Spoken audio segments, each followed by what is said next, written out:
basically works for product and works, but this is a project. This is not a product. This is not a standard product and available everywhere that someone can buy with open tender method. It's a project and it's developed in a way যে প্রত্যেকটা প্রজেক্টই different এবং প্রত্যেক প্রজেক্টের কস্টই different. কেন?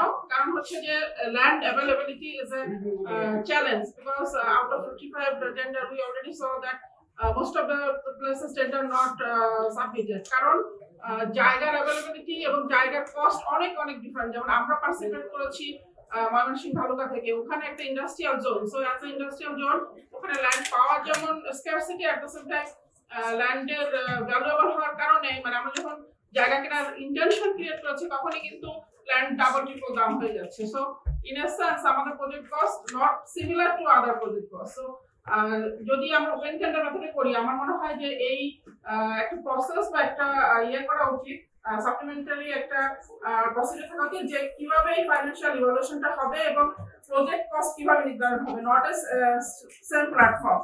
At the same time যেটা এখানে recommendation এসেছে যে এই আলটিমেটলি এই প্রাইসটা কিভাবে হবে, এটা মাল্টি সেক্টর মানে মাল্টি রাউন্ড হতে পারে, লাইক technical evaluation করার পরে those who are eligible from the technical evaluation then they can ask for multi round pricing method or the negotiation method can be open because we already আমরা দেখেছি যে like average project cost already reduced and it's pretty much 8 cents.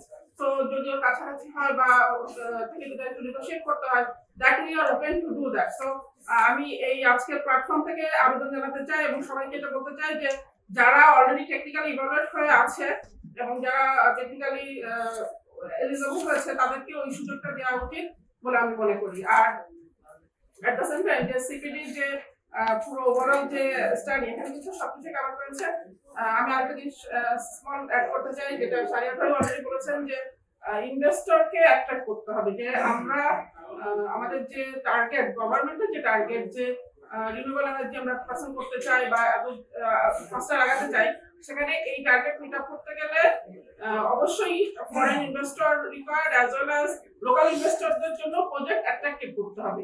So project attractive করার জন্য আমাদেরকে এই overall mechanism, transparency এবং efficiency সবকিছু improve করতে হবে। কারণ এফিসিয়েন্সি কথাটা কেন আসছে, আমরা যখন এই টেন্ডার পার্সেন্ট করেছি ইভালুয়েশন এতটা টাইম নিয়েছে যে আমাদের টেন্ডার গ্যারান্টিটাকে এক্সটেন্ড করা লাগছে আরেক কোয়ার্টারের জন্য, দ্যাট অলসো কস্ট।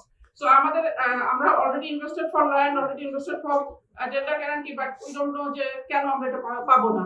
সো এই জায়গাগুলোতে আমার মনে হয় কাজ করা উচিত। আর again thank you CPD as well as, and going forward আমাদের এই ইনিশিয়েটিভটাকে পজিটিভলি কাজে লাগিয়ে যাতে আরো ভালো হয় সেদিকে আমরা সবাই চেষ্টা করব যাতে আমরা কনস্ট্রাকটিভ বিহেভে আসতে পারি। Thank you.